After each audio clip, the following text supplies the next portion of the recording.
Minute. अरे भाई सब लोग चुप जाओ। अरे भाई और नीचे करो भाई, अभी नहीं पहुंच रहे सुरेश भाई। स्वामी जी आज आजम भाई से मिलने पहुंचे, क्या कहेंगे? बहुत थोड़ी साइड उठाओ। आज राज्यसभा से प्रेरित होकर के भाजपा सरकार ने जो ज्यादती इस देश के और उत्तर प्रदेश, विशेष रूप से उत्तर प्रदेश नीचे करो और नीचे करो वरिष्ठतम और नीचे नेता श्री आजम खान साहब के साथ दुर्भावनापूर्ण कार्रवाई की गई, वाकई में वो अत्यंत चिंतनीय है। और इतने बड़े नेता को मुर्गी चोरी, भैंस चोरी जैसे छोटे और घटिया आरोप लगा करके लंबे अंतराल तक जेल की सलाखों में रखा। हम समझते हैं भाई मोबाइल थोड़ा सा, इतनी दरिंदगी तो इमरजेंसी में भी किसी नेता के साथ नहीं हुई थी। जो दरिंदगी आजम खान साहब के साथ हुई है, एक तरीके से वो लोकतंत्र पर बदनुमा दाग है। स्वाभाविक रूप से तानाशाही रवैये की शिकार भाजपा सरकार ने आपके साथ भेदभावपूर्ण जो बर्ताव किया है, उसकी जितनी भी निंदा की जाए उतनी कम है। आपके साथ जो जनजातीय अत्याचार, अन्याय हुआ है, सरकार ने बदले की भावना से जो हिंसात्मक कार्य किया है, उसकी मैं घोर निंदा भी करता हूं। और आज की ये मुलाकात विशुद्ध रूप से औपचारिक भेंटवार्ता है, क्योंकि लंबे अंतराल के बाद माननीय न्यायालय द्वारा जमानत पर आप जेल से बाहर आए हैं।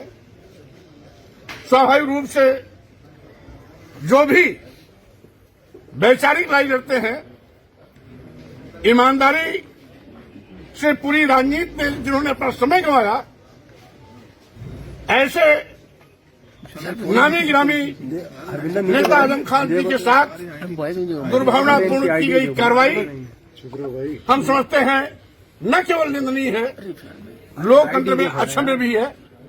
इसकी घोर निंदा करता हूं। और साथ ही साथ भाजपा सरकार जो आज बीज बो रही है, जो बदले की भावना से कार्रवाई कर रही है, हम समझते हैं बदले की भावना से कार्रवाई करने का लोकतंत्र में कोई स्थान नहीं है। नई परंपरा भाजपा ने जो डाली है, उसको ये नहीं भूलना चाहिए कि इस परंपरा के शिकार कभी वो भी हो सकते हैं। इसलिए राजनीति विचारधारा की होती है, विचारधारा आधारित राजनीति ही राजनीति कहलाती है।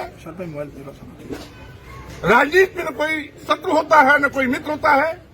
वैचारिक रूप से हम सभी एक दूसरे दलों में रह के काम करते हैं, लेकिन जब हम राजनीतिक मंच से बाहर होते हैं तो हम सभी एक होते हैं। लेकिन जिस तरीके से भाजपा ने शत्रुता निभाई है, दुश्मनी निभाई है, व्यक्तिगत दुश्मनी निभाई है, वाकई में ये सरकार ने अपनी गरिमा गिराई है, अपनी गरिमा के विपरीत आचरण किया है। जितनी भी निंदा की जाए उतनी कम है।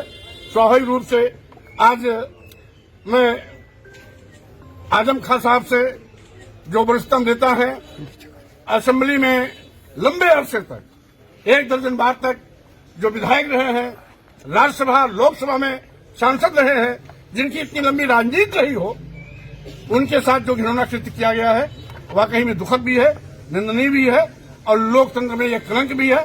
हम समझते हैं भाजपा सरकार को ऐसी घटिया हरकतों से बाहर आना चाहिए। जी स्वामी जी, बरेली प्रकरण को किस मामले से? अखिलेश जी ने कहा था कि आजम खान के ऊपर भाजपा ने मुकदमे की एक नया रिकॉर्ड बनाया, हम सब मिलकर लड़ेंगे। बहरहाल उस पर मैं कुछ नहीं कहना चाहता। मैं उनका सवाल उनसे कीजिएगा, आपका सवाल आजम खान साहब से। स्वामी जी, बरेली प्रकरण मामले को कैसे देखते हैं? आया हूँ, हालचाल लेने आया हूँ, कुशलक्षेम पूछने आया हूँ, शीघ्र स्वस्थ होने की कामना करने आया हूँ। और साथ ही साथ अभी उनको कुछ समय चाहिए स्वास्थ्य लाभ के लिए, और लगातार मुकदमे की पैरवी के लिए। इससे जब उससे मुक्त होंगे तो हम लोग विस्तार से फिर बैठेंगे, फिर से बात भी करेंगे। बरेली घटना पे क्या कहना चाहेंगे? बरेली घटनाओं किस नजर से देखते हैं? बरेली घटना भी सरकार की एक सोची समझी साजिश के तहत, जैसा कि वो हमेशा हिंदू मुस्लिम मस्जिद मंदिर मुद्दा बनाए रखना चाहती है, उसी के तहत भाजपा की साजिश के फलस्वरूप बरेली की घटना में जो भी घटित हुआ है वो भाजपा सरकार की देन है। बुलडोजर कार्रवाई पे क्या कहेंगे? अरे बच्चों, अब ये बहुत पुराने सवाल है।